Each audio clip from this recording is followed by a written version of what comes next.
Bienvenue, chers internautes. Votre magazine L'Hebdo du Parquet de cette semaine démarre par la privation de visite au maire de Mermoz Sacré-Cœur qui suscite la colère chez les partisans de Barthélémy Diaz. Les responsables de la maison d'arrêt et de correction de Rebeuss justifient cette mesure par une violation des textes par le détenu. Un récit de Arona Fall. Le maire de Mermoz Sacré-Cœur, Barthélémy Diaz, est privé de visite pendant une semaine. Une décision assumée par la directrice de la prison de Rebeuss, Agnès Diogoy. Elle admet avoir effectivement privé Barthélémy Diaz de son droit de visite à cause d'une de ses correspondances interceptées par les agents de l'administration pénitentiaire. Barthélémy Diaz a eu le tort de filer à un de ses co-détenus une petite note dans laquelle il demande à sa maman de lui envoyer du miel et quelques boubous. Cette démarche interdite par les textes dans les prisons constitue une violation punie par les lois, dit-elle. Barthélémy Diaz est condamné, il n'y a aucune restriction qui lui est faite. Tous les détenus condamnés appellent. Pourquoi il n'a pas voulu faire comme tout le monde et aller appeler? Maintenant, les conditions dans lesquelles il va pouvoir appeler, vu sa situation socio-professionnelle, doivent être déterminées, mais il n'a jamais essayé. Pourquoi maintenant utiliser d'autres moyens pour communiquer? C'est ce qu'il a fait. Il a violé les textes. Même si le premier à qui il a remis un document ne sait pas lire, le second, lui, sait lire parce qu'il travaille au niveau du télécentre. Cela pouvait être de la drogue. À chaque fois, on leur le dit, il n'a pas à remettre quoi que ce soit à ses co-détenus. Tout ce qu'un détenu a à transmettre à un co-détenu doit passer par l'administration pénitentiaire, ne serait-ce que pour leur sécurité. Parce qu'ils peuvent remettre un sachet dans lequel il y a un portable ou de la drogue. Si on trouve cela par devers un détenu, celui-ci ne pourra pas être innocenté.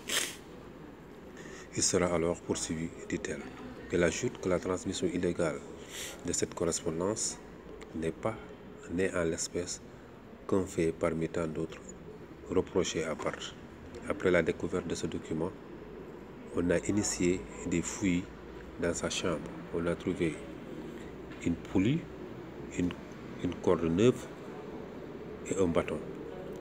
On lui a demandé la provenance de ces objets. Il a expliqué que c'est parce que on ne lui a pas permis d'aller faire son sport au niveau de la grande cour du 4e secteur. Et c'est pourquoi il s'est procuré ces objets qu'il a ramassés dans la prison. Cela est de l'irresponsabilité. Peste Agnès Diogoy. Il faut quand même avoir le courage de dire comment il a fait pour avoir ces objets aussi dangereux. Il ne va pas se suicider, mais il ne sait pas ce qui se cache derrière la tête de notre détenu. Chaque détenu fait ses promenades et ses sports dans son secteur. Il est qui pour qu'on lui permette d'aller au 4e secteur comme il veut, quand il veut? Il en avait fait la demande. Je lui ai dit non, ce n'est pas possible, réagit-elle. À ceux qui critiquent sa démarche, Agnès Diogoy tient à dire que ce qui l'importe, c'est d'être quitte avec sa conscience. Je ne gère aucun détenu politique. Je gère un détenu de droit commun comme tout le monde. Je ne ferai rien qui entacherait la législation, fait remarquer la directrice de la prison de Rebeuss, qui invite les proches de Barthélémy Diaz à savoir raison garder. Après les explications de Agnès Diogoy, suivons cette vidéo que l'administration pénitentiaire a faite pour plus d'éclairage. On peut même considérer cela comme étant bidon, excusez-moi donc du terme, à la mesure où M. Barthélémy Diaz est une personnalité politique.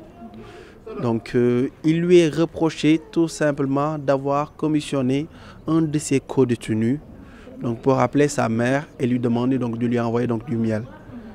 L'administration pénitentiaire a intercepté cet appel et lui a signifié une interdiction de visite pendant une semaine, dans la mesure où ils disent qu'il n'a pas le droit d'envoyer un co-détenu ou bien même commissionner un co-détenu pour quoi que ce soit.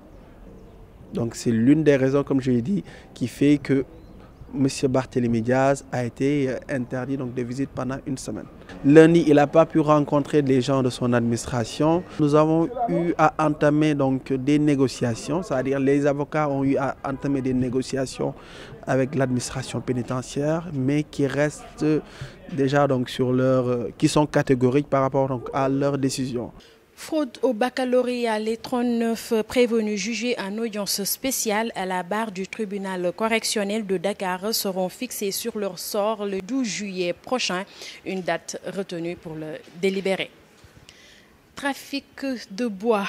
Le maire d'Oulampagne a finalement obtenu une liberté provisoire. Pour rappel, Lassana Sané, le maire de la commune d'Oulampal, localité située dans le département de Bignona, a été arrêté. Il a été inculpé mardi pour trafic de bois dans la forêt de Fogny et placé sous mandat de dépôt.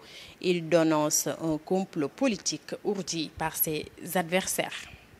Il tire des coups de feu en l'air et se retrouve en prison. Abdoulaye Ngom, l'homme qui portait le maillot de l'attaquant français Mbappé et qui s'est illustré en tirant des coups de feu en pleine circulation, a été déféré au parquet mardi dernier. Arrêté par la police de Dieuppeul, il sera présenté au juge qui décidera de son sort.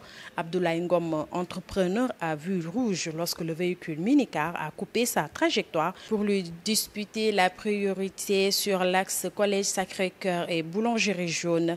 Il a sorti son arme pour tirer un coup de sommation avant de viser les pneus du minicar.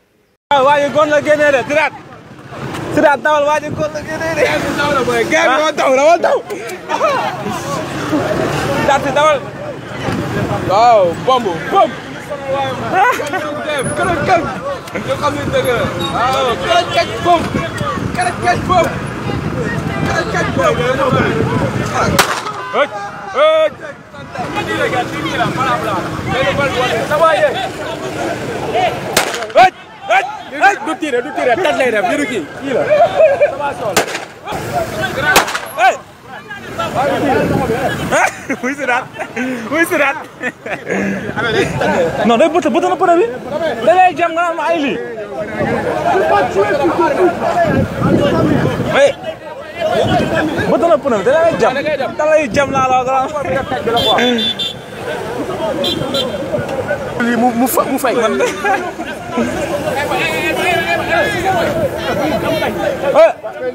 waaye gon la jam ci pneu bi gon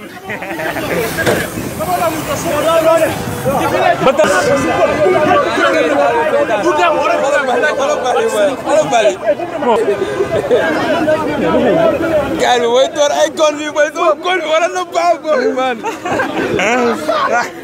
Parlons à présent de Djalandian, ce petit village situé dans le département de Vélingara, qui est encore sous le choc et pour cause, une femme d'une trentaine d'années a été retrouvée morte, les pieds ligotés et incinérés à plus de 75%.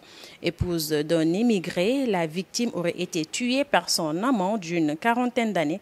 Après son forfait, le meurtrier présumé aurait informé sa famille de sa volonté de quitter le pays. Il sera arrêté par la gendarmerie qui a ouvert une enquête pour déterminer le mobile du crime. En conflit avec sa belle-famille, la victime avait quitté le domicile conjugal pour s'installer dans le village de Djalandian.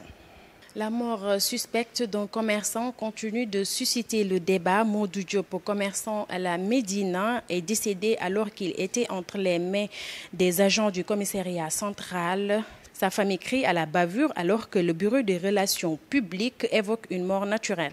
Le commissaire Tabarandjaï explique que le commerçant poursuivi pour recel avait été conduit au commissariat central. C'est alors qu'il a eu des problèmes respiratoires.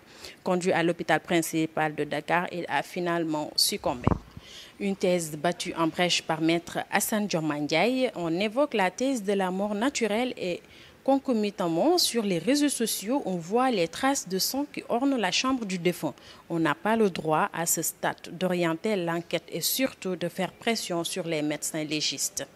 Il est important qu'au-delà de la fonction rétributive de la justice, que les choses s'éclaircissent et que les familles acceptent en réalité, a-t-il réagi ce jeudi sur la RFM. Maître Hassan Diomandiaï, avocat de la famille de Modou Diop, selon le président de la Ligue sénégalaise des droits de l'homme, si ces bravures se multiplient et qu'on n'éclaircisse pas les choses, on risque d'aller vers une frustration qui est source de danger. Évoquons à présent le procès de cette bande de 6 individus qui avaient agressé et violé une dame et sa fille à la Padoie. Mam Famagui nous retrace le film de leur arrestation.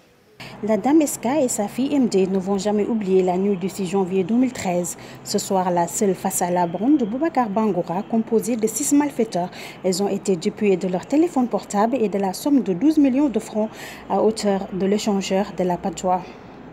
Déterminés à aller jusqu'au bout de leur dessein diabolique, les malfaiteurs avaient ensuite abusé sexuellement à tour de rôle de leurs victimes. Blessées au plus profond de leur chair, les deux dames ont déposé une plainte au niveau du commissariat des Parcelles Assainies dès le lendemain de leur mésaventure. L'enquête ouverte avait permis d'interpeller la fille Astombaye le même jour. Éditionnée, cette dernière, qui détenait le téléphone portable de marque Nokia de la demoiselle Diop, soutient l'avoir reçu comme cadeau des mains de son amant Galasnian. À son tour, celui-ci avoue avoir obtenu le portable à la suite de l'agression suivie de viol qu'il a perpétré à hauteur de l'échangeur de la Padoua en compagnie de ses acolytes. Galasnian déclare aux enquêteurs que leur gang est composé de 6 individus, dont Boubacar Bangoura, le cerveau, Mohamed Keita alias Bulio, Mansour Dieye, Amadou Baldé, Duboy Polo et Mohamed Kairé. Il précise également qu'ils ont eu à opérer à plusieurs reprises au niveau de cet échangeur. Des aveux corroborés par certains de leurs victimes qui ont eu à faire des dépositions auparavant au niveau du commissariat. Poursuivant leurs investigations, les enquêteurs ont arrêté Boubacar Bangoura, Mohamed Keita et Amadou Baldé à la place de l'Indépendance après une course-poursuite. La perquisition effectuée dans leurs appartements à Yara avait permis de trouver plusieurs téléphones portables, un téléviseur, des sacs à main, 3 couteaux, un coupe-coupe. Dans son viril réquisitoire, le parquet qui a traité les accusés de vermine a requis 20 ans de travaux forcés contre Amadi Mustafa Diouf pour recel. Il a demandé qu'à Galasnian, Boubacar Bangoura, Mohamed Keita, Mansour Dieye et Amadou Baldé soient condamnés aux travaux forcés à perpétuité. Par la même occasion, il a sollicité 5 ans fermes contre Mohamed Keita et la relaxe au bénéfice du doute à l'encontre de Khadim Diouf, qui était poursuivi pour recel de portable. La défense, quant à elle, a plaidé une application bienveillante de la loi. Le verdict sera rendu le 17 juillet prochain. Terminons à présent avec le lexique de Daouda Mine. C'est quoi une infraction, Daouda?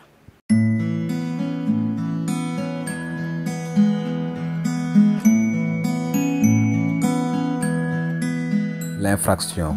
Une infraction est un comportement strictement interdit par la loi pénale et sanctionné par une peine prévue par cette même loi. On distingue 3 catégories d'infractions: la contravention, le délit et le crime. Ce qui détermine la nature d'une infraction contraventionnelle, délictuelle ou criminelle est la sanction qui lui est applicable. L'article 1 du Code pénal sénégalais dispose que l'infraction que la loi punit de peine de police est une contravention. L'infraction que la loi punit de peine correctionnelle est un délit. L'infraction que la loi punit de peine afflictive et infamante est un crime. La sanction pour une contravention est donc plus légère et celle d'un crime plus lourde. Toutefois, la notion de contravention ne se réduit pas aux seules infractions à la loi routière. L'auteur d'une contravention est un contrevenant. Le délit est un degré de qualification d'infraction pénale qui est, sauf exception, jugé par un tribunal correctionnel. Il est de gravité intermédiaire entre la contravention et le crime. Le crime désigne la catégorie des infractions les plus graves: meurtre, assassinat, vol aggravé, incendie de lieux d'habitation, etc. Le terme provient du latin crimen, qui signifie en latin classique l'accusation ou le chef d'accusation, puis en latin moderne faute ou sûre. Il est jugé en cour d'assises.